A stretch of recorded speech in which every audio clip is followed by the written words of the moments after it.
And we are just about there. Yes, we are.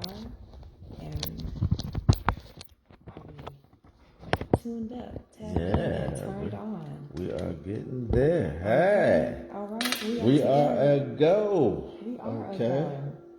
Absolutely. Yes.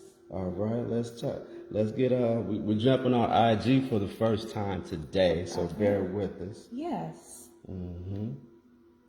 Peace, happy and healthy family and friends. Thank you for coming in. Thank you, thank you, thank you. Yes, we will get this perfected. Moving forward. We do apologize. Yes. Meanwhile, get these elements together. Mm-hmm. Oh yeah, bless You the space, I baby. could do Bless the something space. during this time. Okay, let me see. We do everything.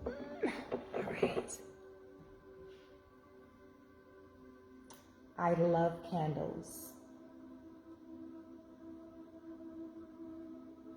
Yep.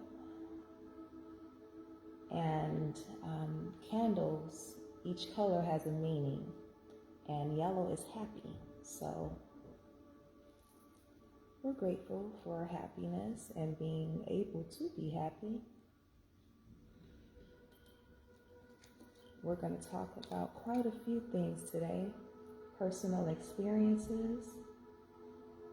As usual, we have plenty of stories between us that we just love to share. There we go. Oh, this smells divine.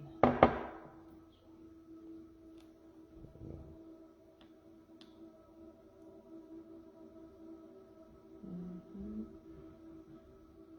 Oh shoot. Mm.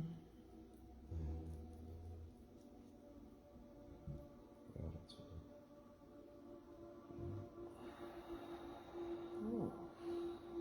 All right.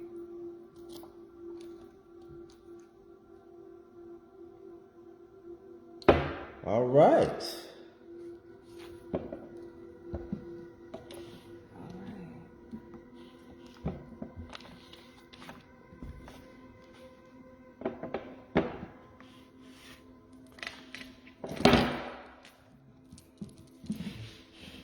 All right.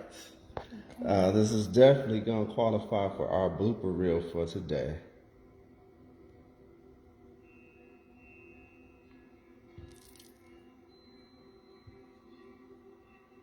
Wow. Okay. Are we on? Why are we on? Are we on? Are we on? Are we on? Come closer. Come on. What is going on? Happy New Day with Ari and J. That is it. We're telling your followers that you're on. Hang on. Okay, we're almost there. Mm-hmm. Yeah. IG is kind of taking its time and getting us going for the day. But moving forward. Manage your lives. Mm-hmm. Next. Thank you guys for your patience. We see you. Boom. Hello. Are we there? We are here.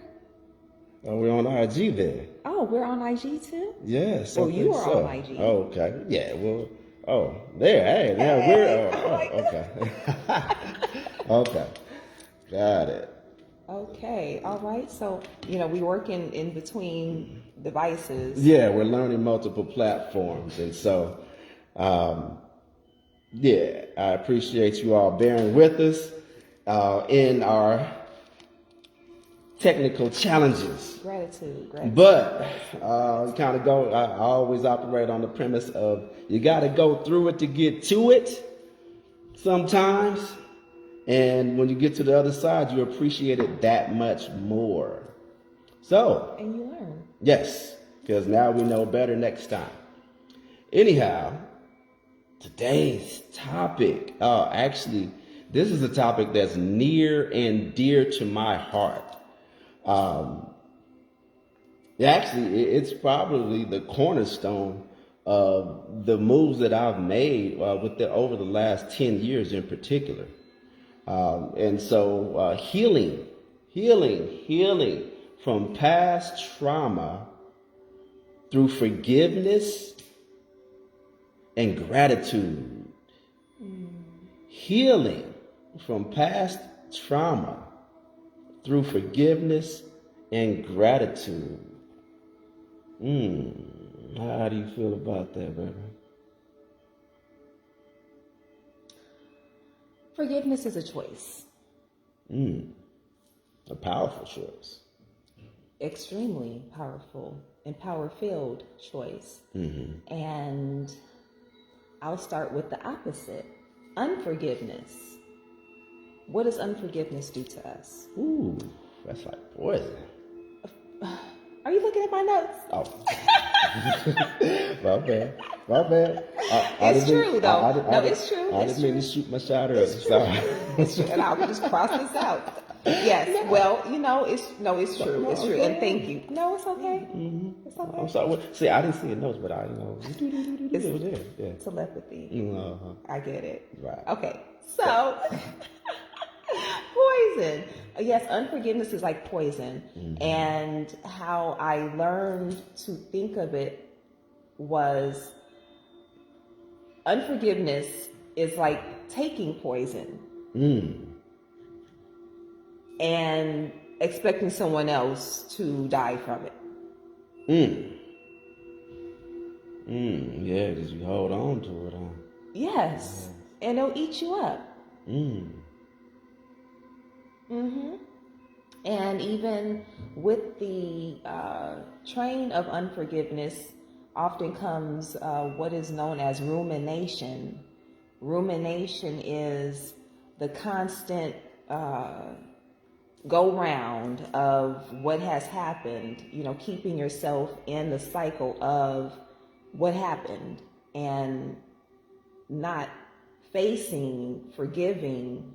That is, it'll eat you up. And often leads to illness. Oh, yeah. Because your issues are in your tissues. Yeah, the issues in the tissue, baby. Your issues are in your tissues. Yeah, and that's how that book will get the title. There's many books on it, but how our emotions affect our bodies and turn into illness. Yeah. Into illnesses. Hey, we got a question. Hey, okay. What's going on, Max? Yeah, we got a question on the topic. Okay. It says, how do you forgive someone who won't change and continues to manipulate and lie to change the narrative and always be a victim? Now, I just want to say, you got something? No, that's a really good question. That's a phenomenal question. And it's really simple. Well, it's harder to do than not. But when people no longer serve a purpose in your life, you got to love them from a distance. Let's trust and believe. Everybody that's your family, there's family and relatives, as a wise woman once told me. And, you never stop being related. But do you necessarily have to be dealing with them day in and day out? No. You love them from afar. One of the best things that I learned was to deal with people in their space. And so whatever no longer serves you doesn't need to be in your daily existence. If you know a person is, lack of a better term, a snake, then you deal with them as you would deal with a snake. You don't put them in a space to where they can bring harm to you. You don't bring them in a space to where, if you know that they're a liar, just don't believe what they say. But don't put them in a space where they can actually do something to you, harm you, bring you discomfort in your life. My take on negative situations, negative people, negative, toxic individuals is that they're going to be who they're going to be, regardless of whatever you decide to do. But if you hold on to whatever it is they're bringing to you, it's going to eat you up. And guess what? It ain't going to do a damn thing to them. They're not going to feel a thing. Because you just sitting there internalizing, oh, I wish they changed. I wish they changed. I wish they changed. Mm-hmm. You just drinking what they say, drinking the Kool-Aid from back in the day. Yeah, you just drinking the Kool-Aid. Mm-hmm. Yeah, you killing yourself. And so you just got to let it go and move on. Love them from a distance. Love them, focus on their qualities and keep them in that space in your life. And then from there, now you can move on and it's not going to affect you long term. So phenomenal question, Max. I appreciate that. Very good question. And if I may chime in. Well, of course you can. It's your world, baby. Now that sounds good. Chime in, tap in, do what you want. Okay. Well, yeah, my desire is to make sure that you smile. That's right there. Make sure you smile every day. I'll do that for you. Mm-hmm. And unforgiveness, like we shared, is like drinking poison and expecting someone else to die from it. So forgiveness is really about you. Mm-hmm. You're doing it for you and no one else. For that person to continue to lie, that's on them. That's their pool to swim in. And in time, karma will meet them. Mm-hmm. Absolutely. And stay your distance, but you'll see that karma come through. Mm-hmm. Yeah. Yeah, because my motto is, when people show you who they are, believe them. Yeah. Believe them. Yes. Church. Mm-hmm. Absolutely. So, moving forward. Okay. What's the subject? My lead into all of this. Mm-hmm. First off, let me give preface to the position that I operate from, which allows me to do what I do. A couple of my favorite verses in the Bible, or passages in the Bible, it states that greater is he that is in me than he is that is in the world. Ye are gods. With that being said, you have the power to affect change on anything that exists in your life. If there's a negative situation, you can change it. In 7 days, God made the heavens and the earth and all that exists with the power of the word. And so when you look at the situation of forgiveness and the self-talk that goes into unforgiveness, because in our natural states, it's unnatural for us, especially folks of color. No, black folk. I mean, sorry, color. Black folks. It's unnatural for us. We're forgiving people. We've been trained and conditioned not to forgive each other, but we are forgiving people by nature. And so when you see us walking around holding on to stuff and you look at how it affects us, it affects us more so than anybody else because it's totally opposite of our nature. We are a loving, forgiving people, but through programming, we've been conditioned to believe and do the opposite. But trust and believe. When you look around the world, when you see the folks that do what they do, that we've allowed to do what they do, and then we love them regardless, it's because it's our nature to forgive. And so when we move in a position contrary to that, it's going to affect us. It's going to tear you up over time. Trust and believe. I got stories about holding on and what it does to you and just harboring stuff. Man, it'll tear you up. I had a stress-induced stroke in my early 30s. I had an ulcer from a real, when I broke up with my oldest daughter's mom when I was 20. And it was from all of that harboring and holding on and trying to make a situation that was no longer serving me. And, my finger pointed at her and what she did and what she didn't do and what, it just, and it's just running in my mind, running in my mind. And I got to drinking and burnt a hole in my stomach. Yeah, that poison is real. And when you hold on to it for a period of over the years, and it just gets worse and worse, and the more that thought process plays in your head, and goes. Listen to folks, and the thing is, you talk to folks and you hear they self-talk, you be like, whoa. And they just it's over and over, and it's playing, and every time it plays in their mind, there's an emotion. It's playing in their mind because it's become a habit to do so. There's an emotional attachment to it, and then from that emotional attachment, it starts to manifest itself physically. So, when I say the power of the word, we have God-like powers. A lot of times we look outside of ourselves for who we believe and think God is, but God is in you. Greater is he that is in you than he that is in the world. You got to believe and understand that. And once I came into the understanding of that, my life changed. Is my life perfect? No. Do I go through stuff? Yes.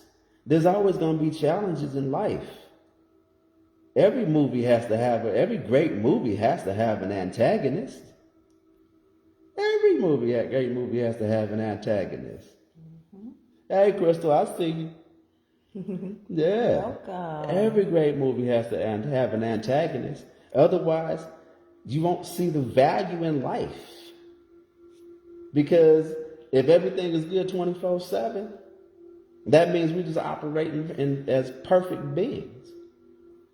And, if there's no challenge in life, then it's like, okay, well, what goals? If everything, you make a move and there's no kind of resistance to it, you won't see the value in it. Mm-hmm. That's why when people give away stuff for free, people typically, like why are they selling these red bottom shoes or these high-end Gucci this and Louis Vuitton that and Prada this and Prada that? It's because there's a perceived value that it gives. And it's the same thing on the moves that you make in life. The same thing that you make when you make a move in life. If there's a little bit of resistance there, it makes you better. The resistance sharpens you. The resistance moves you to a place of alignment that brings you up to the next level. And so when we talk about trauma, healing from past trauma. There's one thing I want to touch on. Did you know that over 50% of all diseases that people are afflicted with are attached to an emotional trauma that they're holding on to? Over 50%. And so when you look at like things that are manifesting in people's bodies, a lot of times it's tied to an emotional blockage that exists within inside of them. And you'll know where the blockage is because typically that's where the problem is going to come from. Yeah, a person typically has issues with their lungs. They've got issues with love. Receiving and giving love. And so it's right there in the heart. The lungs is right there behind that. And it shows up, more often than not. A person that has issues with having a voice, being able to speak their mind, it shows up all up in the throat. Throat cancer, thyroid issues, all up in this area. It's all blocked off. And I can go on and on, but that's a whole lesson within itself. Maybe would y'all be interested in learning about how to identify issues from an energetic standpoint on how it's affecting you in your life. If it's something you are interested in, please say, type preach. Not today though, because that's a whole lesson within itself. Maybe we can do it Friday. What you think? We'll carve it out for Friday. Yeah, how to identify emotional challenges in the body and where they and how they show up. I think that would be good. If that's something you all are interested in, please. Just type preach. Okay, right on. Appreciate you. Yeah, but if that's something, so we'll look for that. Okay, preach. Okay, right on. Yeah, much appreciated. Yeah, so Friday we'll put together and really break it down, because a lot of times when you half the stuff that you're dealing with, there's an emotional tie to it. And once you identify that, now you can focus on what that is. Because if you think hard enough, you go back far enough, boom, there it is. And you're like, oh, wait, that's what it was. And now you can move forward and take it to the next level. And there's a very good book that I read called The Emotion Code. The Emotion Codes. It's actually, they have a whole course that's tied to it as well. It's phenomenal. As a matter of fact, I use it, the techniques, the emotional release in my Reiki healing practices and my Tantra healing practices. When I identify what a person's energetic block is. And so it's something that you can go to the book, take the classes yourself. The thing is, what you have to understand about us is, granted, this is what we do professionally, but at the same time, our job in this space, or in our ministry, the Quantum Wellness Ministry, is to be able to empower you to heal yourself, to correct whatever issues you got going on. So we're always going to be forthcoming. I'm going to let you know. If I know it, then you know it. That's my job. That's what the Almighty put me on. That's our purpose, is to be able to empower you all, give you the information that's available out there so that you can go on ahead. We don't need lifelong clients. We want other healthy folks that are able to live their 125 years right along with us. We want all of y'all right there with us, having our 100th birthdays together and celebrating that 125 mark, because that's what the Lord promised us. 125 years. Centennial. Yes. And so we're going to help you get it. What's up, baby? Talk to us. I see you. What you feeling? I feel like it is very true from personal experience that holding on to certain emotions or allowing certain emotions to stay and not resolving them, that leads to physical challenges. Oh, yeah. Deep-rooted physical challenges. Yeah. Yeah. And so, as a matter of fact, go ahead. Oh, no, and you're not sorry. My apologies. That sounds better. You're not a sorry person. No, like my apologies. Yeah. Okay. Watch your mouth now. Magnificent. Yes. Okay. And it takes courage to forgive, and it's, just as power-filled as forgiveness is, it also takes courage, because there's a wide range of offenses that we go through from others, which would, make it difficult. Like, I never could forgive you. That's more of a self situation. So forgiving yourself forgiving yourself and others is freedom. And I remember who taught me that. That was Dr. B. Serious. He said, he opened up with some of his classes, I forgive myself and others for past transgressions. I forgive myself and others for past transgressions. Because at some point, there's things that are allowed. So you have to forgive yourself for allowing those things. And then you forgive that person. Yes. Yes. Yeah. Absolutely.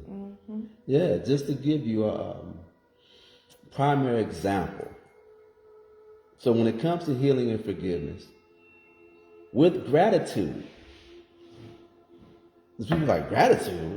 Wait, hold on. First, I got to forgive them. Then I got to be gracious about it. I have to have some gratitude. I got to be happy about it. Yes. You know why you should be happy about it? Why you need to be happy about it? Because in order to fully release and fully forgive, you have to find every issue, every trauma, from the time we were born, there's a lesson in it. And so once you realize and find out what the lesson is, once you find out what it is that you are supposed to learn, why this negative situation happened to you. Because if you understand that all negative situations that occur are to put us back into alignment, to help guide us to our true selves, our true paths. And so if you understand that, then in the lessons that are taught from the issues that have happened that caused the trauma, once you realize what that lesson is, you got to be thankful for it. Because guess what? What do they say? If it didn't kill you, it made you stronger. This is true. If it did not kill you, it made you stronger. So forgiveness is an exercise. Yes. It's like emotional bodybuilding. It's like emotional bodybuilding, because now you're able to take whatever that lesson was that was imparted upon you through that negative situation that caused the trauma, forgive it and let it go, and then look at that lesson and become better, become stronger, become more powerful. If it wasn't for me being able to, y'all know my story, the situation happened with my mother, from the abuse and the molestation and everything that I came into the knowing back when I was, wasn't that long ago, in my early 40s, when I finally remembered it because I had suppressed the memories. The first thing I did in my healing path was forgive myself. I had to forgive myself because subconsciously it was affecting me, and I would beat myself up about it. And then when I consciously came to remember it, then I consciously beat myself up about it. Because if anybody's experienced molestation and whatnot, and the beatings and the you ain't shits and the mother effers that I was called, hell, I was called, MF so many times, hell, I thought that was my middle name. Or you dumb mother, all of that. And so I internalized that growing up, and it turned me into what you would call a overachiever mindset. It served me because it serves me now, because I understand where it comes from. And so instead of being that guy that's like over the top with everything I do, I focus it on where it's needed. And so once you're able to, the lesson that it taught me was that in that overachievingness, I don't bring it into situations where it's not needed. And so now once you know better, you do better. And so I forgave myself. And then once I forgave myself, then I was able to objectively look at my mama. And then it hit me like, what did she go through? What did she go through in her lifetime that put her in position to where she felt the need to do the horrible things she did to me? What was her exposure? And then I felt sorry for her. Yeah, in my the deepest of depth of my heart, I felt sorry for her. And then I was able to forgive her. And then once I was able to forgive her, that really, really, really, really, really took me to a different level. And then I forgave my father. and forgave all the people that I blamed in my family that didn't help me. Even though nobody really knew, because she did a really good job of covering it up. Because like I said, anybody ever met my mama, you would never think that any of the stuff went down that went down. But I forgave all of them because, you know, the first thing you want to do is blame. Look outside of yourself of, oh, well, they could have did this, and why did my daddy save me? And shoulda, coulda, woulda. Heck, he didn't know. He didn't know. And heck, with the mind manipulation that was done on me as a child, heck, I thought it was my fault. I thought I deserved it. And so I carried that for years into everything that I did, ruining all kind of relationships. And so forgave myself, forgave my mom, forgave my dad and the rest of my family. And then the cold part is I found out a few years ago that it wasn't just me. My cousins experienced the same things with their mamas. We all wished that the other mom, the auntie, was our mama because all the hell we was going through at home, and it was all going on in their house, and they all wanted to be, you know what, my mom was their favorite auntie, and their mom was my favorite auntie, and you know, and we all thought that, you know, the grass was greener on the other side, and to whatever degree, it was just as bad, if not worse. And so then I found out it was a generational thing, a generational curse, a generational way of being that had gone on from not only our generation, but it was learned from somewhere. Yeah. And so I had to forgive, you know, my past generations for whoever it was that introduced that into our family lineage of how folks got down. And then from there, that's when the ultimate healing came into play. Absolutely. Yes. So, I'm proud of you for your choice. Again, because forgiveness is a choice. For your choice to heal and forgive, because forgiveness is healing. If unforgiveness is like drinking poison, then forgiveness is the opposite of that, and accepting and allowing peace within you, no matter what the person outside does or is still doing. It's important to have control over yourself and your emotions and not have it control you. Oh, yeah. Yeah, so I'm proud of you. Oh, yeah. Oh, thank you, Carol. Yes, absolutely. Yes. Oh, yeah, and thank you for sharing. Yeah, hopefully it helps someone else. Yes, it is. Just helping. Yes, and speaking of parents, these are our first loves.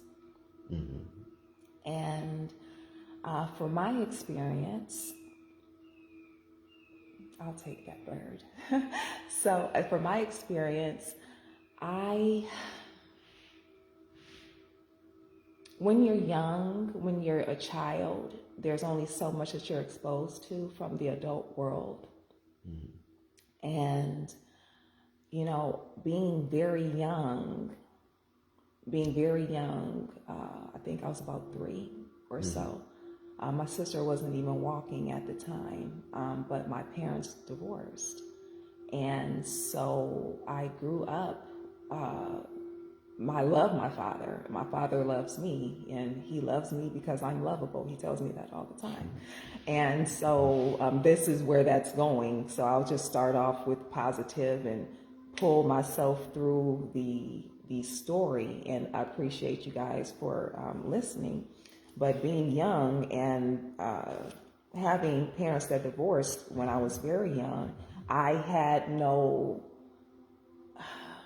I was too young to have developed coping mechanisms to guide me and to strengthen me in what I felt I lacked as a child who I didn't know anything. So you just kind of make up stuff, and this happened because of this, or this happened because of that, and just going in the mind, like I said before, without having mature coping mechanisms. And so my mother, I love my mother. She's going to be on here soon, or she'll watch later. Mommy, I love you. Thank you very much. And Daddy, I love you. Thank you very much. And I'm just sharing my story from my perspective. And so where my challenge, my dad was always around, taught us how to ride bikes and get on skates, and just, he was the one took us to the beach. He was fun, always fun. Thank you, peace, thank you, thank you, thank you. And so, but when I was 10, after the foundational years, when I was 10, my dad actually moved, and I didn't know why. So being 10 years old, still not having proper coping mechanisms, I internalized that. And there was a sense of abandonment that I carried for some time. And I carried that through my relationships. So the people pleasing, I totally get that. And relationship to relationship. And then I got older, 10 grown relationships, and I always am available for learning. I'm always available for a teaching or teacher. So I looked at the relationship, start again, okay? I looked at the relationship that I was in at that time that was totally dysfunctional and completely out of order. And I started looking up things online, love Google. Started looking up things online and came across a book. Mind you, my dad's, many miles away. And I found a book, an ebook actually, that explained the importance of the opposite sex parent, which is your first love, and how it can and will affect your relationships currently and moving forward, or even with your own children. So I read that book, took so many notes, and around this time, or actually, no, it was after the diagnosis of, or the charge to master self, that's what I call MS, that's what I was diagnosed with a couple of years ago, about 20 years ago.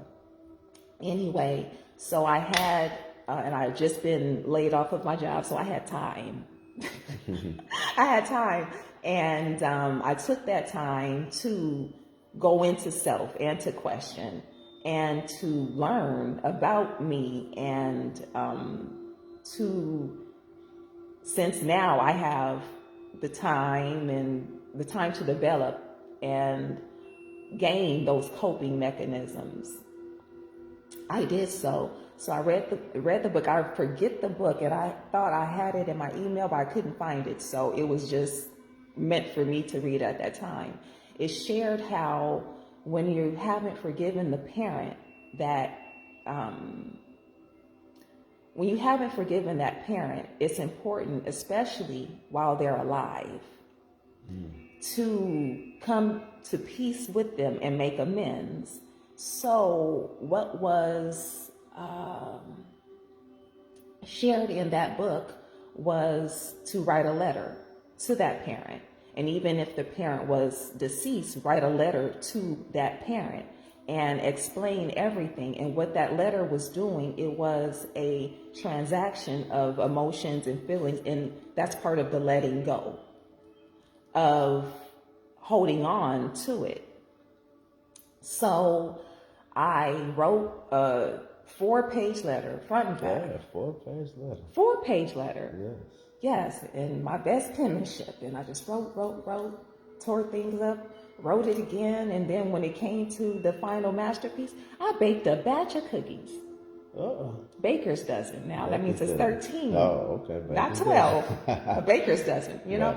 And the healthiest cookies I could make. And I sent it to my dad. I let it go. I released it. Signed, sealed, delivered.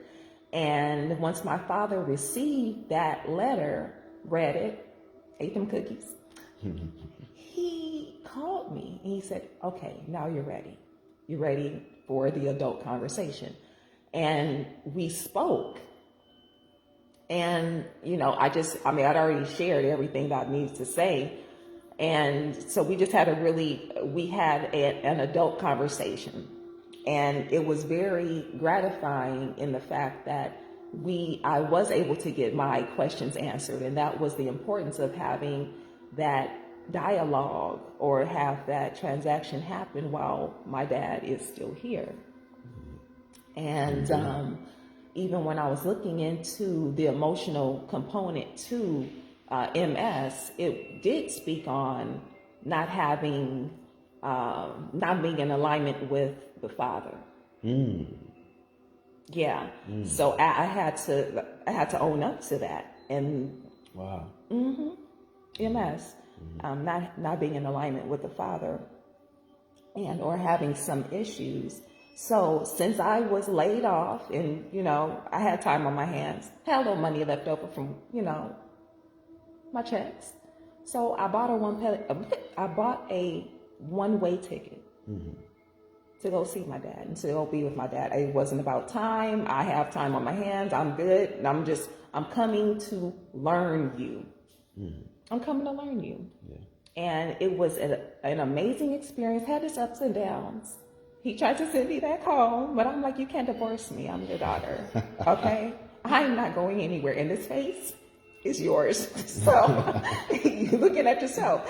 And it was an amazing transformational experience. And if there's anyone who's at odds with their parents, especially while they're here, do something about it. Do not let another day go by.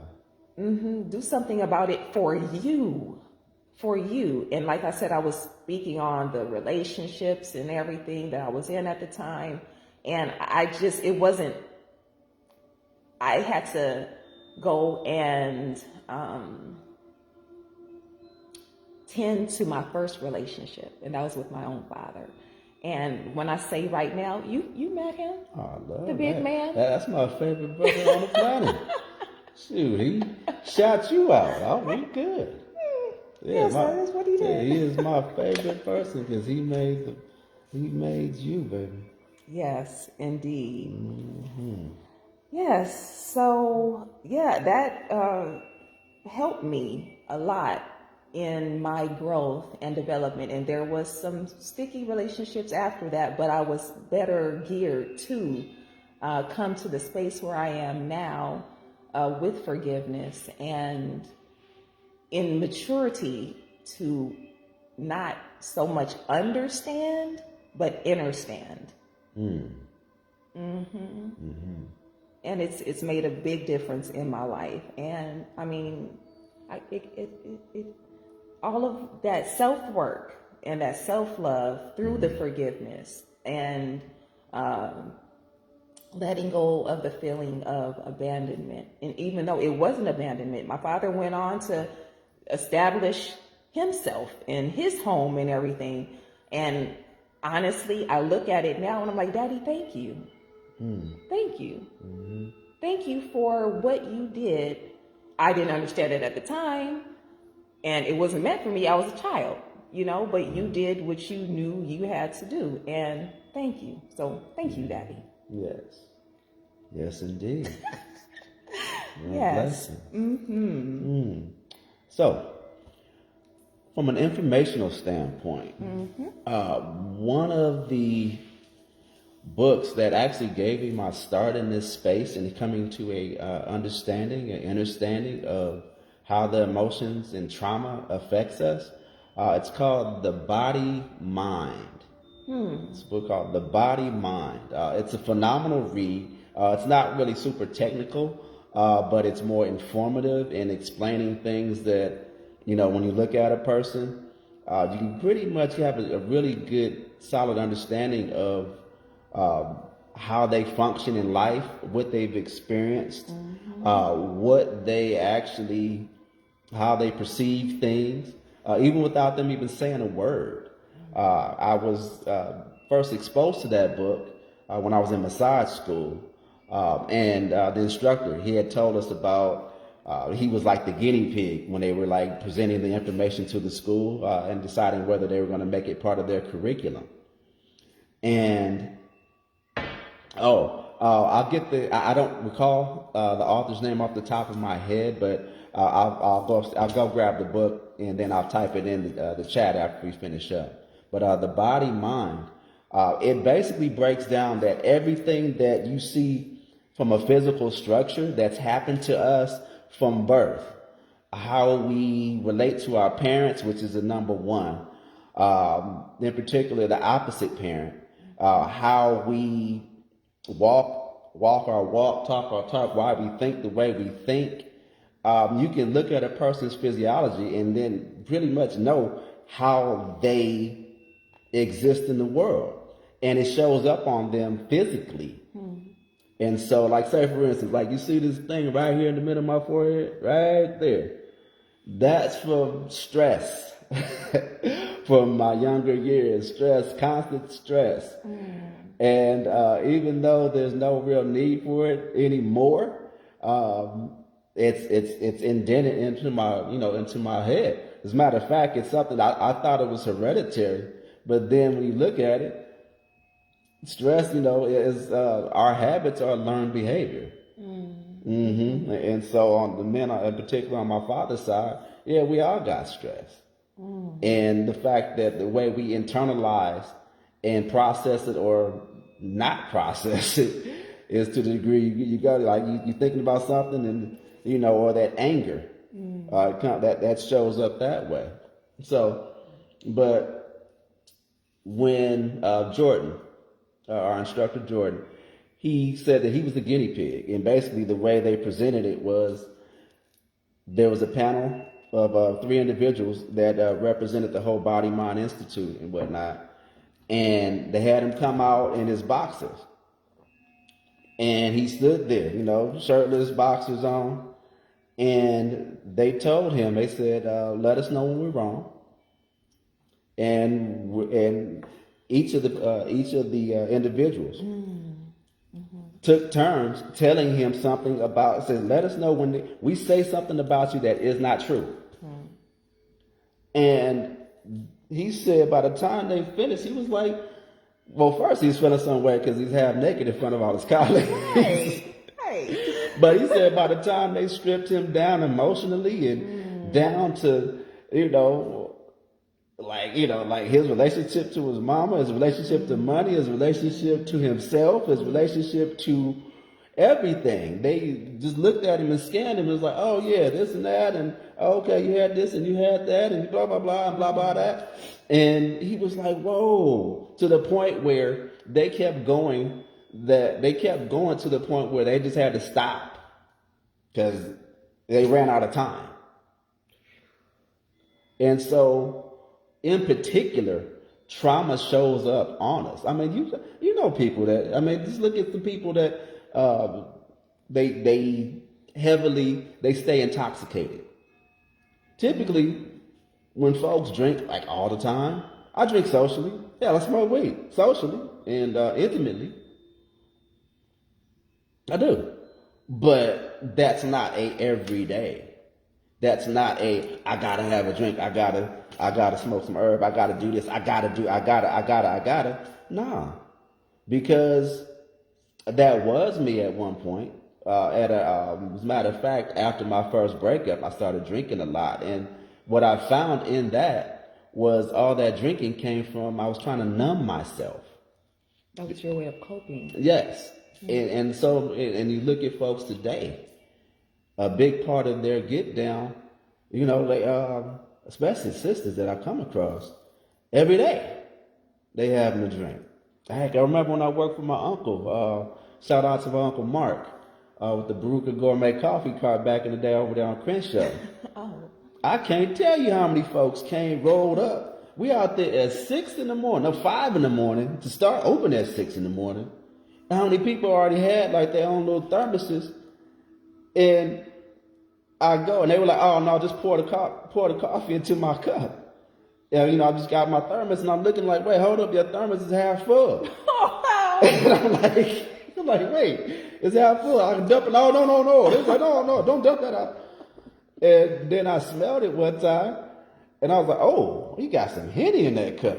Ooh, Yeah. At 5 o'clock in the morning? Henny and coffee hopping or going or getting ready to jump on the 10 freeway. Ooh. Yeah, and I made it. It wasn't just one; it was a lot of folks, and so they waking up, because it's like, well, and then one when he noticed, because I can't. It's hard. It's really impossible for me to like hide the expressions on my face when I was, and he saw my face and he was like, "Oh, no, it's gonna be a long day at work." I'm like, "Shoot, man, it's gonna be it's gonna be a day." And so, not passing judgment, but people numb themselves. That's the biggest part of, they find somewhere to self-medicate. And so, I don't knock you for what you do, but just understand that, people that are stressed all the time, it shows on your face. They're hard and just all dried up and wrinkled up, and it shows. They start having gut issues and stuff like that, and particularly with their kidneys. You harbor that stuff, it's gonna really start to manifest itself in some way, shape, or form. And so the body mind, if you want to have a real solid, it's a short read. It's not. It's only maybe about 120 pages, 130 pages. The Body Mind is a really good book to read because it not only will help you learn yourself and what you may be holding on to consciously or subconsciously, but you'll be able to look at other people, especially those that are close in your life, and you can pretty much once you already know who they are before they even come to you. And then when they start talking, then that just confirms whatever it is that you already saw happening. And then they also mentioned a technique called the Rolfing massage. From what I've read and heard, that is one of the most painful massages. People talk about deep tissue, and I sound like deep torture, but they really dig because the trauma, the ideology behind it is that trauma lodges itself inside the inner parts of the body. And they go in and they dig deep and they grind and they really go deep into the tissues. And the information that I saw about it is it hurts like heck. But when people have these super deep rooted challenges, the Rolfing technique or massage, that if nothing else works, if you want to deal, because some people respond to things differently. Some people respond to things energetically. Some people respond to things physically. Some people respond to pain. And to the extent of the pain that they're feeling during the massage, that's the extent of the release that's being induced as the trauma is being pulled from the tissues. Somebody over here is just so excited and amped about it. I finally got the name of it. I've been asking you what it was called. The Rolfing technique. Yeah. Thank you. Like I said, even though I have a high pain tolerance, I don't volunteer for it. And you have to pay for it too? Yeah, I'm not gonna pay to have somebody tear me up. I mean, but it works though. They've gotten phenomenal results over decades of the technique. And so, the Rolfing massage technique is solid. And so, I mentioned before the Emotion Code book, I utilize that, within my practice. And what that does is it takes you back. It's a way of identifying what your past trauma is that's causing an issue in your body currently. Not only is it tied to you physically, but mentally and emotionally. And so it's great for depression. It's great for if you have some sort of an emotional trigger and identifying where it comes from. Because a lot of times, like when we get in arguments, especially with the people that are close with us, it's not because we're necessarily upset at them. We're upset with what they remind us of that happened in our past that we haven't let go, we haven't forgiven. And so when something similar comes up in that situation, boom, they go from 0 to 100 real quick. They're like, whoa, You know what? Where'd that come from? I just said hi. But you looked a certain way. You reminded them of something. You smelled like something. Prime example. We went to the laundromat for the first time together. And somebody likes to use a lot of bleach in all of the clothes. Really? I don't use a lot of bleach. A lot of bleach. It's like a capful. A lot of bleach. Yeah. I'm surprised we didn't. Thank God they got the color safe bleach nowadays. Because, now, granted, it's for her work towels because of the work that you do. You got to have the towels clean. Thank you. But no, you put the bleach and everything. Anyway, went to the laundromat for the first time, and she used quite a bit of bleach. She's not like she was the only person that was using bleach. And going with her, I often said that Ariane reminds me. One of the biggest reasons why we're so close is the fact that, I'm healed now, I moved on from the situation with my mother, that she reminds me of all the best things that I love about my mother. And so they kind of have a similar demeanor, kind of quiet and sweet, and got that, that persona and whatnot, and it's ways that she functions. And so it makes her just so... just so lovable, like hey, heck, your daddy said it. He said himself, so lovable. And so in that, with me focusing on all the positives that exist between us, I didn't realize that bleach was a trigger because my mom washed all the time and she used a ton of bleach. And everything. I can't tell you how many clothes I done had spots in because he had leftover bleach inside the washing machine that got on my color clothes. They didn't have a color safe bleach back in the day. And I realized that, and I'm feeling some kind of way because we vibing, we cool, everything is just fresh and I was on one. And she was like, babe, what's wrong? And I'm like, no, I'm good. And I retreated, and I was just feeling like this, like I hate the world. Yeah. And the problem was, whenever my mother, I don't know what it was that triggered her, but whenever she was washing clothes, usually the beatings would follow or either precede the washing with all the bleach, the washing of the clothes, or follow. Yeah, and I mean, literally, like the worst beatings I had ever had came in, don't make that noise. I mean, it'd be like something just, and so in my mind, in my heart, in my spirit, whenever I had to think back like, wait, you know what? Yeah, because I always hated bleach. Couldn't stand it. And never knew why until that moment. And it was like, and then when Ariane said, hey, she kept like pressing, like, what's going on with you? Because you're not the same. We came in here all happy and cool. Because like how you see us right now, that's how we are all the time with each other. It's real playful, light. We loving on each other.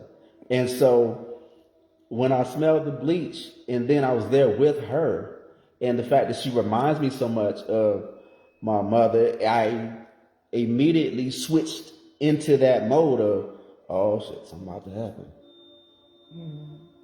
Not that she was gonna jump on me and beat me or nothing like that, but just the feeling of bracing myself for the worst that could happen in this moment. Yeah, and so you look at those emotional triggers; those are real. Those are real, and I mean it can change your whole mentality just like this, like that. And so if you aren't fully forgiving or letting go, the thing is, once you forgive it, now, when you see the triggers show up, when you find out you're emotionally charged over something, you're like, wait, oh, that comes from, because now you can objectively look at it as opposed to emotionally looking at it or not looking at it and overlooking and then just reacting, which is what a lot of people do. A lot of people, they get triggered. You know, somebody taps into their shadow. It exposes their shadow, and they take off. And so, yeah, it's real. That is real. You have anything else, baby? You know, I've crossed everything off Oh, my list. you crossed it all out. I mean, crisscross. yeah. I mean, at some point, you don't want to be a bitter biscuit. You know, you don't want to be bitter. And no bitter biscuits. you don't want to be a bitter biscuit. You want to be empowered and be in charge of yourself and your life. So it's up to you. It's a decision to make. And is it instant? Not necessarily. You know, there's work to be done, but it's for you. It's your gift to you. And I embolden anyone who has an issue with anyone, particularly with a parent, squash it. And not for them. It's not about what they think. It's for you. It's for you, boo. It's for you. It's for you. And it's okay for that to be the only reason. Because that's all that really matters, is how you feel, how you think, and how you function. And you want to do that as light as possible. So I just travel light. Yeah, because holding on to past issues and past trauma, that's like drinking poison. Okay. And hoping that the other person dies. That is what is said. Absolutely. Yeah, hoping that the other person dies. And so when you look at the whole grand scheme of things,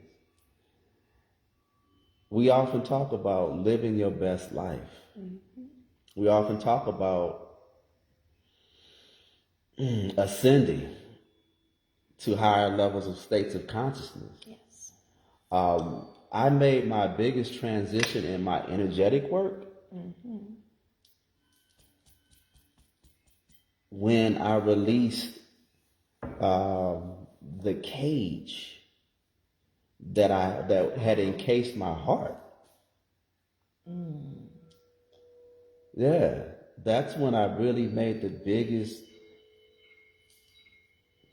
ascension in my spiritual walk. Because I had to free my heart. And if you're not having forgiven those that you're dealing with, is you're walking around holding on to all of that past trauma. You are having that self-talk, negative self-talk based on something that you've been holding on to, and you repeat it and talk about it, repeat it and talk about it. And this is what you do every single day. You tell yourself all the stories back and forth. It starts to show up in your daily life. It starts to show up and to the extent that that you do it, it shows up in you physically and starts to tear you up. And so our biggest focus is on holistic healing and showing you how to heal yourself. It starts with you. Like I said, the herbs are fine.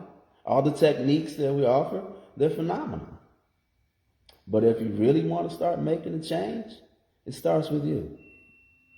And you can make that change today, right now. It's just making a decision to say, hey, do I want to have a better quality of life for myself? Do I want to have a better quality of life for my children? Do I want to have a better quality of life for my grandbabies and the generations that follow? Because you are the change agent for your family. And you got to look at the state of being for your family. Is everything what it needs to be? Is everybody in good health? Is everybody in good mental, emotional, and spiritual health? If not, what you gonna do about it? Or not? Because the choice is yours. Yeah. Indeed. So, if you have any questions about anything, you can hit us in the chat. We'll be answering questions for the next hour. Hit us in the DM. We always reply back as soon as possible. And if not, you can give us a call. One way or another, we're available for you. We love you all. Yes. Peace. Peace.